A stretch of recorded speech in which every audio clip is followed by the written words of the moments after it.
probably 3 or 4 days. It's a little over 1,200 something feet. We got furniture to move and carpet and tack strip tear up, prep the floor out, and then pull the baseboards, install the LVP, put everything back.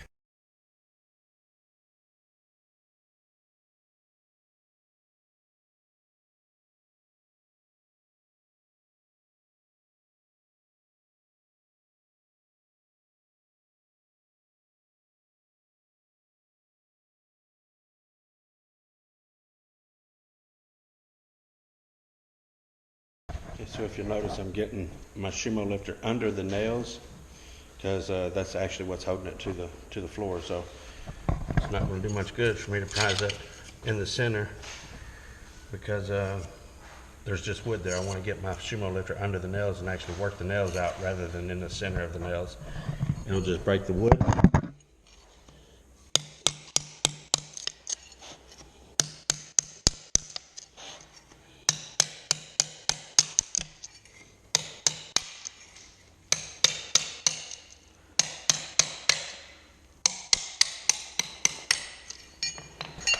Okay, so we want to show you how to pull off baseboard. You want to take our carpet knife or a razor knife, just cut the caulking right at the top of the base. That way it don't pull the sheetrock paper up.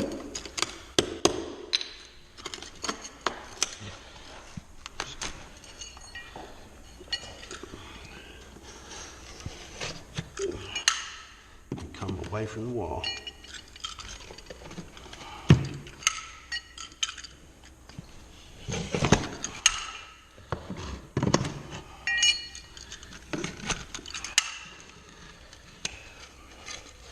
Gonna be left with some nails. I use these are actually tile snips, but they work great.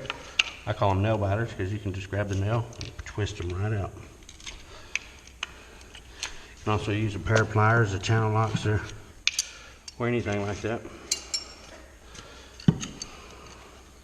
And cut all that excess caulking off of it before we reinstall the baseboards.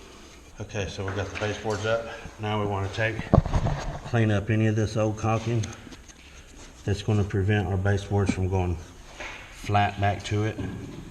When we install them back, we want to get all the dirty stuff over with before we clean our floor up.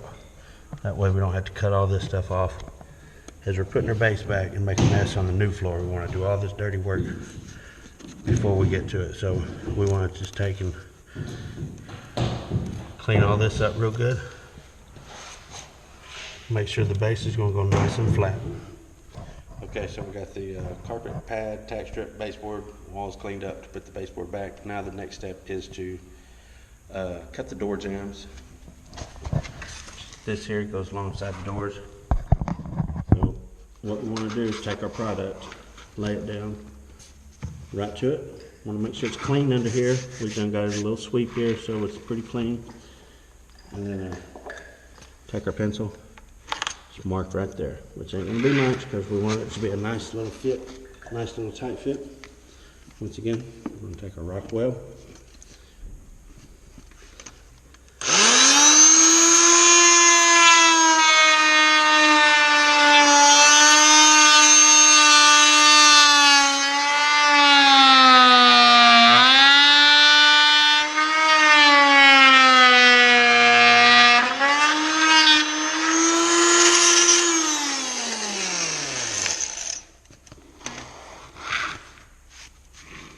When we install that, that's going to be real nice.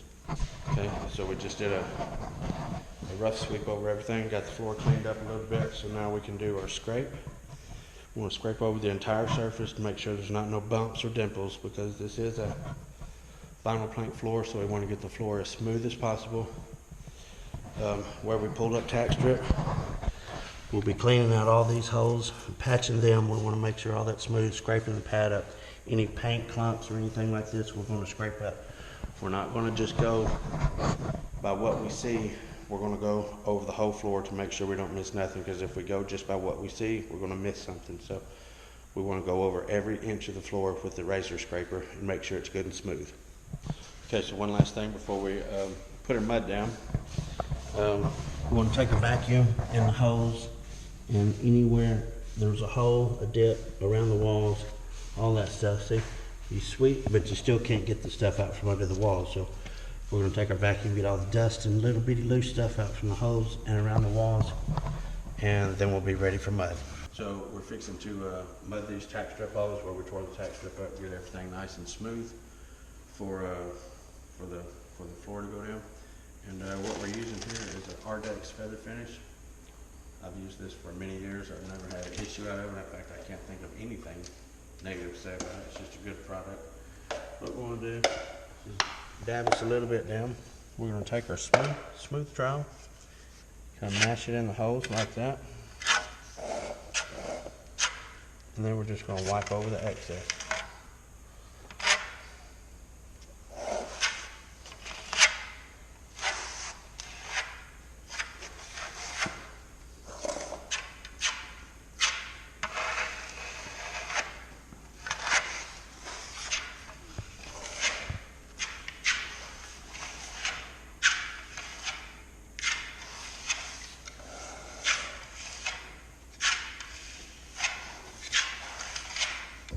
After I go over the edges with mud one time, I always want to make my way back around the second time just to make sure that from the sinking in, it'll sink in the hose a little bit if you happen not to get it mashed in there good. So I always like to go over it twice just to be sure that it's going to be all good and flat when it dries.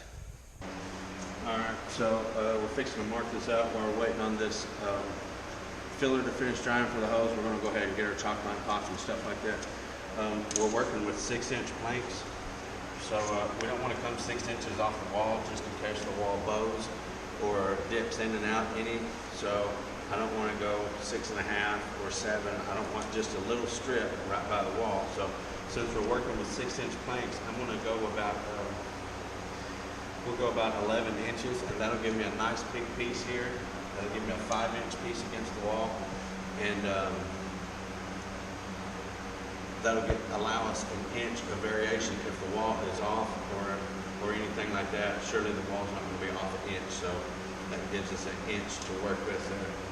And I always like to come from the corner because the walls do dip in and out most of the time. I always want to come from my corner point and then the other corner point, because when a person's framing the house, they're more than likely going to get their corners right, and the wall will be on the center of the wall is where it's going to dip if it's going to dip any. But most of the time when they do their measuring and marking and stuff, the corners are going to be right. So I got a 6-inch plank, so I'm going to go 11 inches from the corner.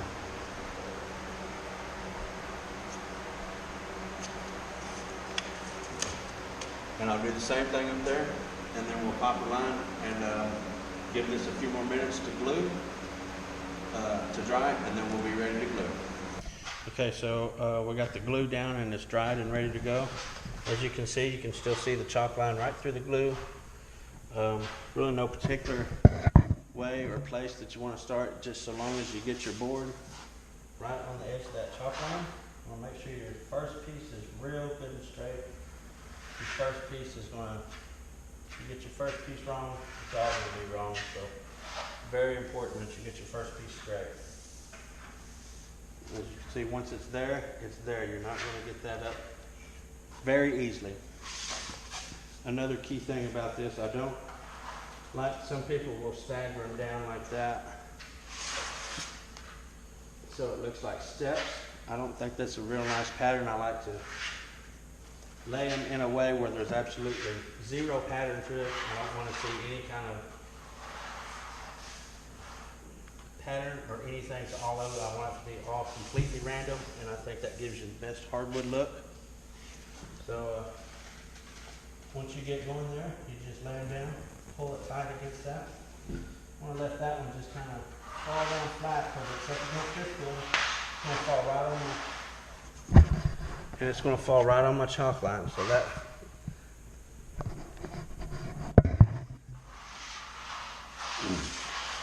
and then you just keep laying them in random.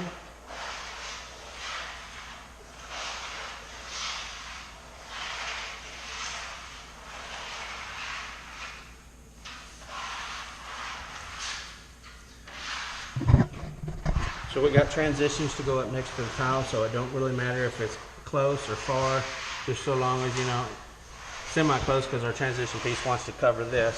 So as far as cutting,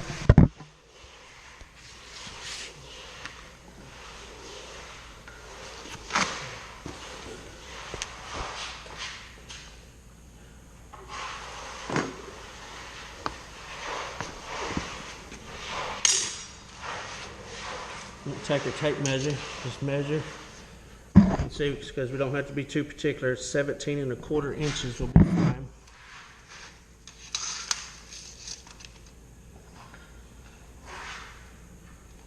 Measure, mark it.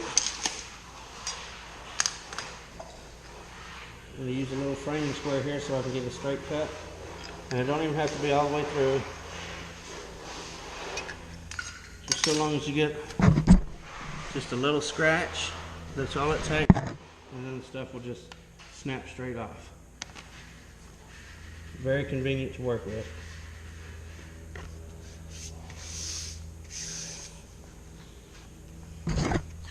And you just carry on throughout the room.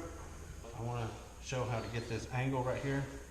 As you can see, all these come with straight pieces naturally, and some people might have a hard time figuring out what angle to cut that, okay? So we're right here looking at, these are 6 inches wide, okay? These planks are.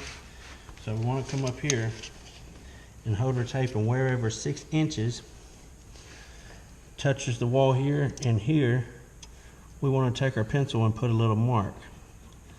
Okay, so 6 inches, that's the width of the board.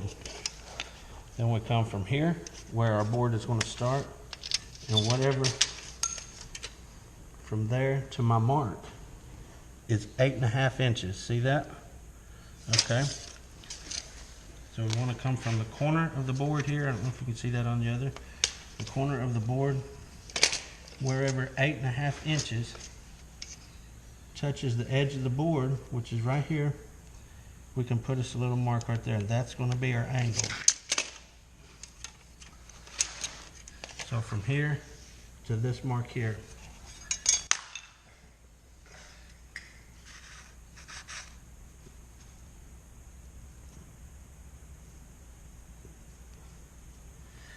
Then again, we just take our knife, get us a little score. You gotta push real hard because you don't want to take a chance on slipping off and getting into the floor that you already cut. And then snap it off. Okay, now this angle should be perfect right there. See how we did.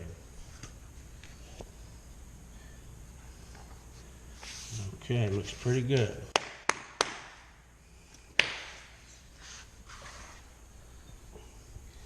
Now on the other side, we got some tile here, which it's not a complete angle because we got this straight spot right here. So we want to measure from here to the point right here where it starts going that direction. And we want to go, looks like about from here to the board, come straight view down. From here to the end to the board is going to be barely over 2 inches. So we want to measure from here, maybe 2 1/8 inches. Put us a mark, that's going to be straight. And then the same principle, we want to measure up to the tile to where 6 inches hits, which is right there, okay? We want to put us a mark. We can put a little mark right there on the edge of the tile. And we're going to come from this point this time here to there. It's 5 1/2 inches. So rather than coming from our corner, we want to come from our, rather than coming from here, we want to come from our mark here, and 5 1/2 inches, wherever 5 1/2 inches hits our board, we'll put a little mark right there. That's going to be our angle. So again, we're not going to come from the corner, we're going to come from a mark because we want to leave this straight for that.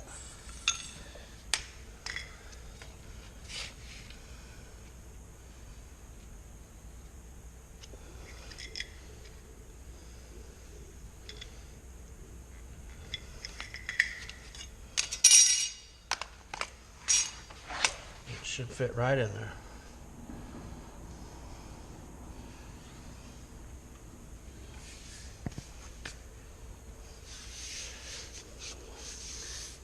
Okay, there you go. We got all of our angle cuts figured out, how to do all the angle cuts. The rest of them, you can make a straight cut, get all your angle cuts just like I demonstrated there, and you should have no problem installing your flooring. Okay, so as you can see, by looking at what I've got so far here, there's no random pattern, there's no stair stepping real close or anything like that. So far it's looking pretty good. As we're laying these, we want to put our butt here, our butt piece there, and just kind of keep tension toward that until we get to this point. We don't want to push over once we get past this point, or else it's going to push it off of our line.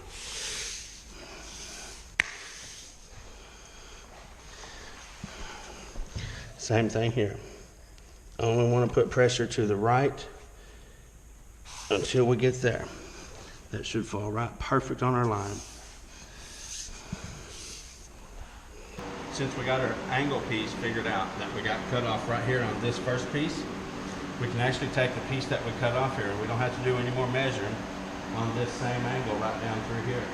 We can actually just take this piece, and I got a small piece to start out with because I want to keep it random, and we can just lay this down here, line it up with the point here, make sure this edge is right here, and then this is going to be our angle right here. That's all we need to do. That's going to be our correct angle.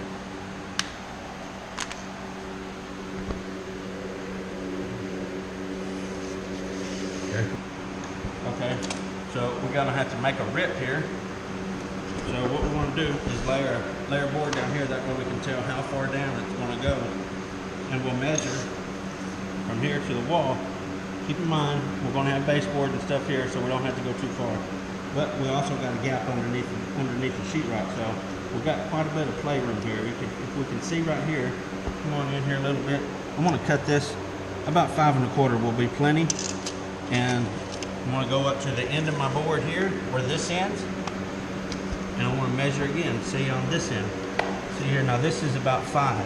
So actually I can do that about 5 1/4 too, because it will go under the sheetrock. So that makes it kind of nice, since we got the sheetrock up and baseboard going back down. So I'm going to measure 5 1/4 there, 5 1/4 here.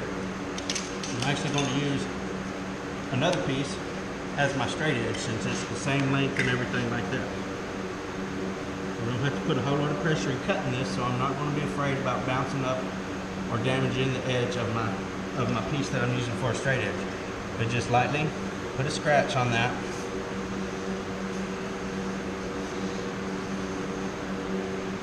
You want to be careful when you're finishing your cut not to come off and hit the floor with your blade down here that you've already got installed. You're going to leave a little nick in it.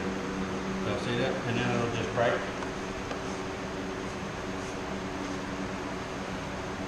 It just breaks right off.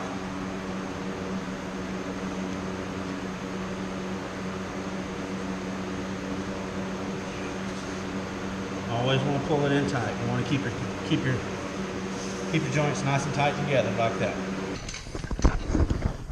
Just wanted to make a little point about rolling. As you can see, the roller is actually on 1, 2, 3, almost 4 planks. Even if you do it like this, it's on 3. So this is a 75-pound roller, but it's distributed on 3 boards. So if you take 75 and divide it by 3, that's how much weight you're actually getting on 1 board. So if you'll turn your roller this way, you have the full 75 pounds on 1 row. And so you'll have 75 pounds on 1 board. So if you'll roll it crossways, you'll get better results out of your roller. All right, so this is just a little quick tip here. If you want to speed your process up a little bit on these angles, even though you got this, you can still get 2 angle cuts out of 1 cut. So you got to see here, so you want to make sure that you're not getting too close to that. So I'm going to say somewhere about right here, that'll give me a short piece here to go down there. So this is not going to be close to this thing. So I make the 1 cut.